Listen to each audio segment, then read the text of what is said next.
Hello views, ఎలా ఉన్నారండి అందరూ? Hope everyone doing very good.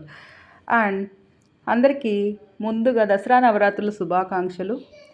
Dasara నవరాత్రుల్లో భాగంగా 5వ రోజు ఇంద్రకీలాద్రిపై వెలసినటువంటి దుర్గమ్మ దేవి మహాచండీ దేవి అవతారంలో అందరికీ దర్శనమిస్తున్నారు. అయితే ఈ రోజున అమ్మవారిని మనం స్కందమాత మంత్రములతో జపించవలెను. స్కందమాతకి సంబంధించినటువంటి మంత్రము నేను ఇక్కడ యాడ్ చేశాను. ఒకసారి మీకు చదివి కూడా వినిపిస్తాను, వినండి.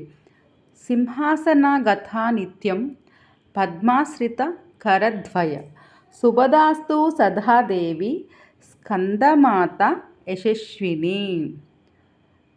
సుబ్రహ్మణ్యేశ్వర స్వామికి గుర్తుగా ఈ స్కందమాత మంత్రమును మనం ఈరోజు జపించుకుంటాము. స్కందమాత అష్టోత్తరము కూడా చదువుకున్న చాలా మంచిది.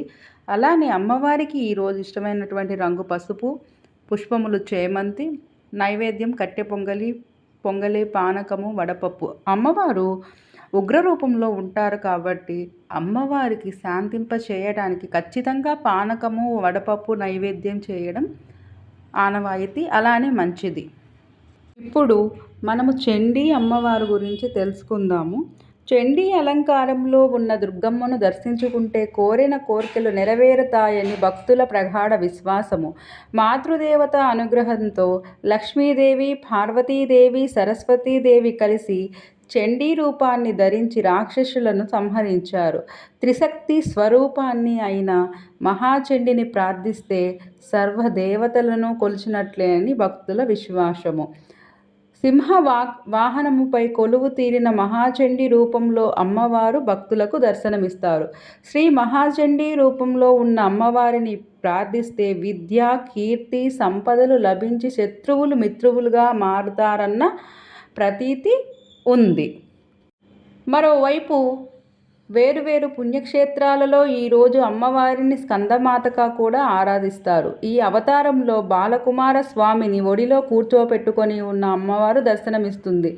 శివగణాలకు స్కందుడు సైన్యాధిపతి, పైగా జ్ఞానానికి కూడా అధిపతి. ఇక అమ్మవారేమో తన చల్లని చూపుతో సకల ఐశ్వర్యాలను అనుగ్రహించే తల్లి.